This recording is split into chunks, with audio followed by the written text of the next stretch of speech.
मस्त वाफाळतं वरणफळ बनवायचं आहे तर नक्कीच हा व्हिडिओ तुमच्यासाठी आहे. त्यामुळे व्हिडिओ कुठेही स्किप न करता शेवटपर्यंत नक्की बघत राहा. त्याचबरोबर आपल्या व्हिडिओला तुम्ही अजूनही लाईक केलेलं नसेल किंवा चॅनलला सबस्क्राईब केलेलं नसेल तर पटकन सबस्क्राईब बटनवरती क्लिक करा. हाय हॅलो नमस्कार, मी आनंदी अभिजित या यूट्यूब चॅनलवरती तुम्हा सर्वांचं पुन्हा एकदा खूप खूप स्वागत. तर सगळ्यात आधी आपण वरणफळ बनवण्यासाठी जे पीठ लागणार आहे किंवा कणिक लागणार आहे ती मळून घेणार आहोत. त्यासाठी मी 2 वाटी गव्हाचं पीठ घेतलं आहे आणि चिमूटभर किंवा अर्धा चमचा मी त्यामध्ये मीठ घातलेलं आहे आणि 1 वाटी पाणी घालून हे छान घट्टसर मळून घ्यायचं आहे. शक्यतो सैल पीठ नसावं, एकदम घट्ट असावं तर त्याच्या चकोल्या छान येतात किंवा वरणफळ छान येतं. वरणफळाला चकोल्या देखील म्हणतात, डाळ चकोल्या म्हणतात किंवा डाळफळं देखील म्हणतात. तर अशा पद्धतीने आपण इथे कणिक भिजवून घेतली, त्यावरती हलकंसं तेल टाकून आता हे आपण 10 ते 15 मिनटं रेस्टसाठी ठेवूया आणि तोपर्यंत आपण वरणाला तडका देऊन घेऊया. तर इथे मी घेतलेलं आहे 1 वाटी वरण हे मी सकाळी बनवलेलं होतं ते उरलेलं आहे, तर त्याच्याच मी डाळ चकोल्या किंवा वरण चकोल्या बनवते. तुम्ही फ्रेश डाळ शिजवून घेतली तर देखील चालणार आहे. तर गॅसवरती एक कढाई ठेवून 2 टेबलस्पून मी तेल घातलेलं आहे. त्यामध्ये अर्धा चमचा मोहरी घालायची. मोहरी छान तडतडली की अर्धा चमचा जिरं घालायचं आहे. जिरं घातल्यानंतर 7 ते 8 कढीपत्त्याची पाने घालायची. कढीपत्त्याच्या पानांची चव खूप छान येते. त्यानंतर एक कट करून घेतलेली हिरवी मिरची मी घालते, कारण की शक्यतो जास्त मसालेदार आपण वरणफळ बनवत नाही. त्यानंतर आलं लसणाची पेस्ट 1 चमचा मी इथे घातलेली आहे. तुम्ही हवं तर मिरची जी आहे ती स्किप करू शकता, पण आलं लसूण हे नक्की घालायचं आहे. त्यानंतर अगदी चिमूटभर मी हळद घालते, नंतर चिमूटभर हिंग घालायचं आहे. आता हे छान मिक्स करून घ्यायचं आहे. हिंगाचा छान तडका बसला की वरणफळ किंवा वरण चकोल्या एकदम चवदार होतात. तर आता जे आपण वरण शिजवून घेतलेलं आहे ते यामध्ये घालायचं आहे आणि तुम्हाला आवश्यकतेनुसार पाणी यामध्ये टाकायचं आहे. जास्त पातळ देखील करायचं नाही आहे. तर इथे जवळपास मी अर्धा ते पाऊण ग्लास पाणी घालणार आहे. आता हे छानपैकी उकळून घ्यायचं आहे.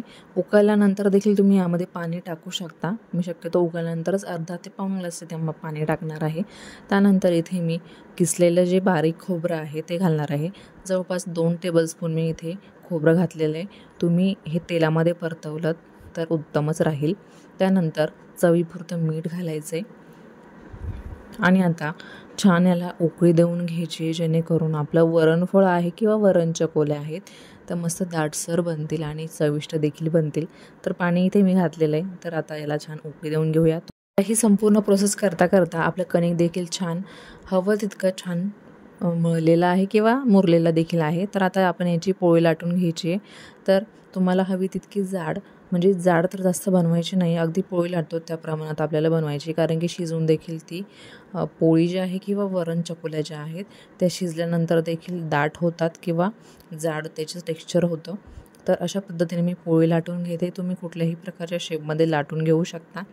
त्यानंतर तुम्हाला हव्या त्या शेपमध्ये हे कट करून घ्यायचं आहे. तर तुम्ही माझी जी पोळी मी लाटलेली आहे तिचं तुम्ही थिकनेस किंवा जाडी बघू शकता की अगदी पोळी लाटतो आपण पातळ त्या प्रमाणात मी लाटून घेतलेली आहे आणि अशा पद्धतीने त्याचा शेप देते मी. मी शक्यतो स्क्वेअर शेपमध्ये कट करून घेते. तुम्ही हवा असेल तो शेप तुम्ही कट करून घ्यायचा आहे. आता आपल्या चकोल्या कट होत आहेत तोपर्यंत तुम्ही अजूनही आपल्या चॅनलला सबस्क्राईब केलेलं नसेल तर पटकन सबस्क्राईब बटनवरती क्लिक करा आणि आपल्या चॅनलचा एक भाग व्हा. त्याचबरोबर व्हिडिओला लाईक करा, कमेंट करा आणि जास्तीत जास्त शेअरसुद्धा करा. तर अशा पद्धतीने चकोल्या बनवाल तर नक्कीच सगळ्यांना आवडतील आणि एकदम चमचमीत अशा चकोल्या ह्या सगळे आवडीने देखील खातील. तर तुम्ही ह्या चकोल्या अगदी फ्रेश वरण असेल तेव्हाही बनवू शकता किंवा सकाळचं वरण उरलेलं असेल त्यामध्ये सुद्धा तुम्ही असा तडका देऊन, साध्या वरणाला तडका देऊन अशा पद्धतीने तुम्ही हे बनवू शकता. तर इथे वरणाला छान उकळी आलेली आहे. वरणाला जेव्हा मस्त उकळी येईल, एकदम भरभरून उकळी येईल तेव्हाच चकोल्या ह्यामध्ये सोडायच्या, कारण त्या एकमेकाला चिकटण्याची शक्यता कमी असते. ॲक्च्युली चिकटतच नाही. जेव्हा तुम्ही अशा पद्धतीने वरण उकळून घेता तर एक करून सगळ्या चकोल्या ह्यामध्ये टाकून घ्यायच्या आहेत आणि जवळपास 5 ते 10 मिनटं छान मंद आचेवर किंवा मीडियम हीटवरती या शिजवून घ्यायच्या आहे. तर आता बरोबर 5 ते 10 मिनिटांनी आपण बघणार आहोत की किती दाटसरपणा या चकोल्यांना येतो आणि किती चविष्ट त्या बनतात. तर एकदम सुरेख कलर आलेला आहे आणि आपल्या चकोल्या देखील एकदम दाटसर झालेल्या आहे. तुम्हाला मी दाखवते, हे बघा एकदम छान टेक्स्चर असं आलेलं आहे आणि छानपैकी शिजलेल्या देखील आहेत.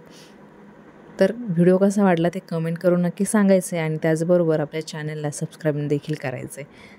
जेव्हा कधीही तुम्हाला स्वयंपाक बनवायचा कंटाळा आला असेल ना, तर तेव्हा ही रेसिपी नक्की ट्राय करा. म्हणजे तुमच्या घरच्यांचं पोट देखील भरेल, तुमचं कौतुक देखील होईल आणि तुम्हाला जो कंटाळा आलेला आहे तो त्याचा पुरेपूर फायदा देखील होईल.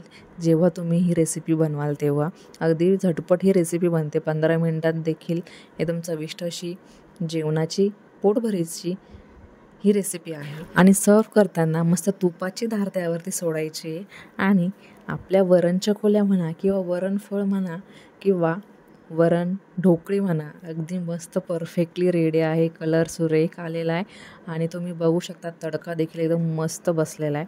तर भेटूया अशा छान छान रेसिपीसोबत. तोपर्यंत खात राहा आणि हसत राहा.